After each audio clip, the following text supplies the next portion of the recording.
My dad loves Halloween. Can you do me a favor? What? The eyeballs upstairs? Oh, yeah.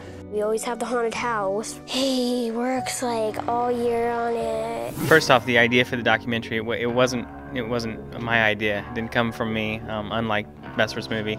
I had gotten to know Meyer through Best Worst Movie, and this was his idea in creating a feature documentary around homemade haunted houses. And he called me one afternoon just out of the blue. Right off the bat, it was a moment or an idea that I connected to. For all first person.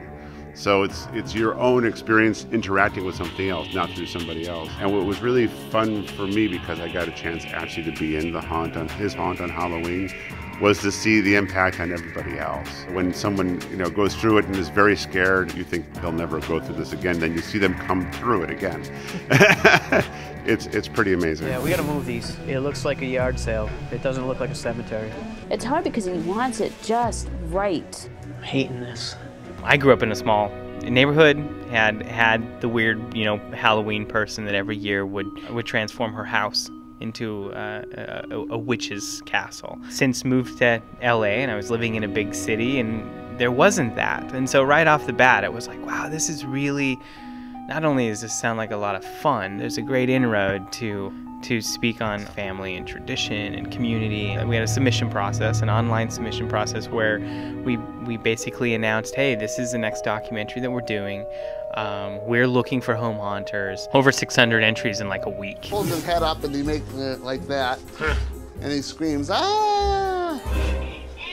And then from there, it was like, okay, we got to keep doing this and narrowing. When they're filming you brushing your teeth in the bathroom, yeah, that's pretty surprising. Yes, I was expecting the focus to be on the haunt and the process itself, not so much family and friends and that sort of thing. So yeah, it was very surprising. It was I wasn't expecting a heartwarming story. I was expecting, the focus on the creativity itself, and certainly the neighborhood, the community. But I wasn't expecting the story. Basically started filming with Victor and Manny and the families the end of September. And we filmed all the way through the first part of November. I was anxious about it's a very narrow window. Everything's building up to Halloween, and once that's done, it's done. It's got tissue paper and, whoops. He's old, so he's falling apart. For me, when I was a kid, because of the religion we were in, I didn't participate in trick-or-treating or haunted houses. But there was this one gentleman in a Acushnet on Main Street, decked out his house, and if I could sneak away to go check it out, I absolutely would. And I went many times. So it was a home haunt, it was a display. It influenced me a lot. One of the things that took root and caused all of this. Part of tackling something like this is being able to kind of mesh into these people's lives. You really get to know these people from a sincere place and get to be a part of their lives.